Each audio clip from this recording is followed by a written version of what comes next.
The East African country of Liberia was founded by Americans, Black Americans freely returning to their continent of origin, to be more precise. The leadership of this country was educated in America. Its constitution and economic policy were based on that which made America prosper. And yet Liberia descended into absolute chaos, anarchy, and extreme poverty, just like its African peers. Today, it stands as a testimony proving that those who claim capitalism or liberal democracy can save an African country are wrong. The country of Liberia sits like a green balcony over the Atlantic Ocean, on the bulging western shoulder of Africa, nestled in right between Sierra Leone and the Ivory Coast.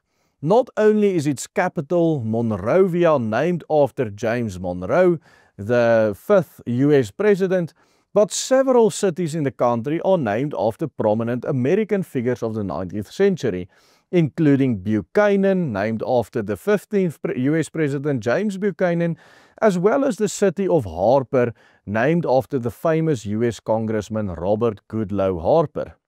Liberia was founded by African Americans, and the establishment of the country was supported by the US government for the purpose of resettling free Black Americans in Africa. And yet, despite inheriting American education, the American Republican system, and the free market economy, the country ended up, like all of its sub-Saharan African peers, a complete failure.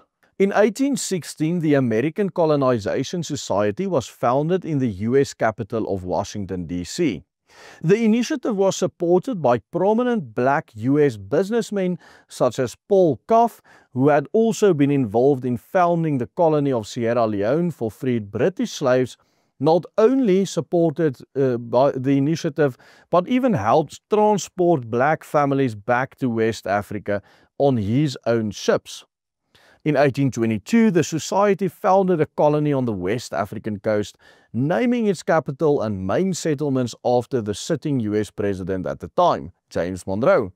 Over subsequent decades, several hundreds of thousands of freed American slaves and formerly enslaved people migrated there under the ACS auspices.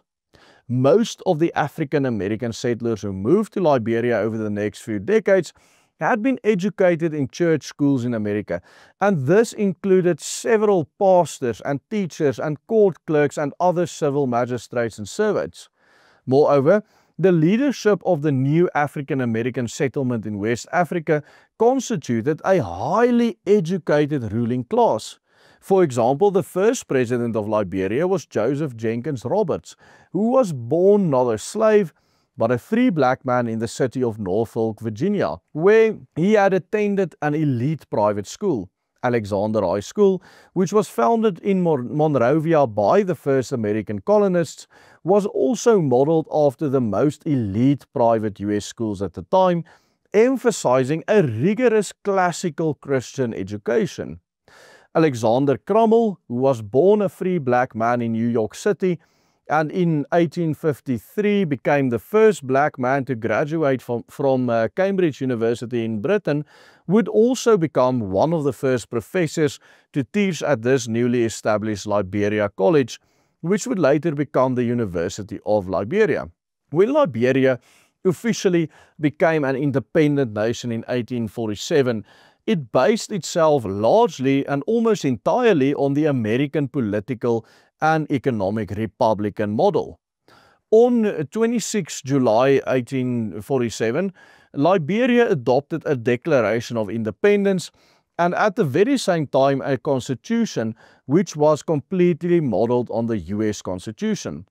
It adopted the American Republican system wholeheartedly and wholesale, along with a Bill of Rights which included the exact same rights found in the US, such as freedom of speech, due process of law, protection of private property, trial by jury, and protection against unlawful searches. It also copied the US congressional structure, with a House of Representatives and senators from each of the Liberian counties.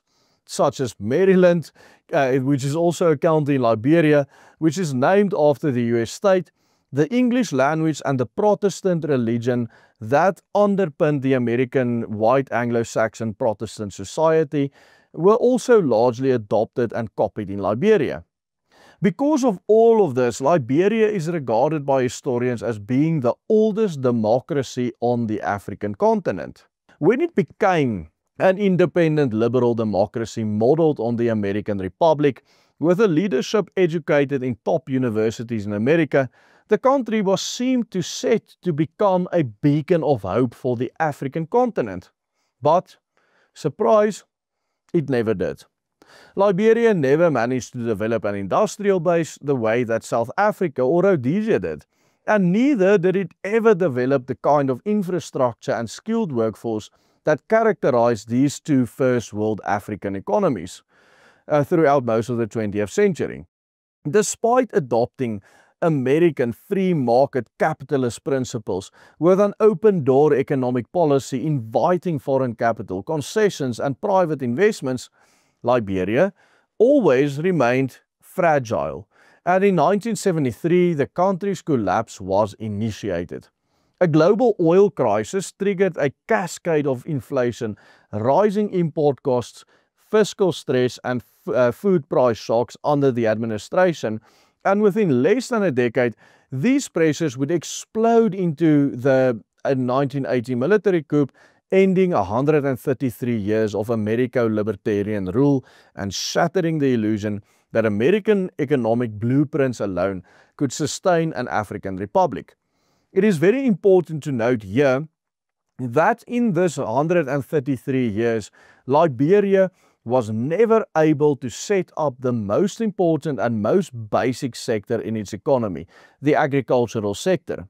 Liberia was always dependent on foreign farmers to produce its food, and when this global inflation hit Liberia, they simply couldn't afford food for their people anymore.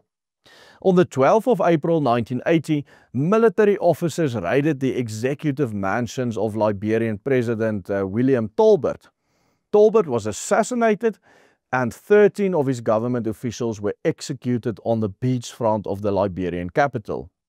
The newly installed leader, Samuel Doe, became the first non-American Liberian leader of the country. Under his rule, Liberia was transformed from a constitutional republic into a military dictatorship, oh so common of the area in which it is located. And the economic decline was further exacerbated under his leadership. Over the past 40 years, Liberia has continued to be marked by instability, with civil war breaking out in 1989, in which 250,000 of people were killed.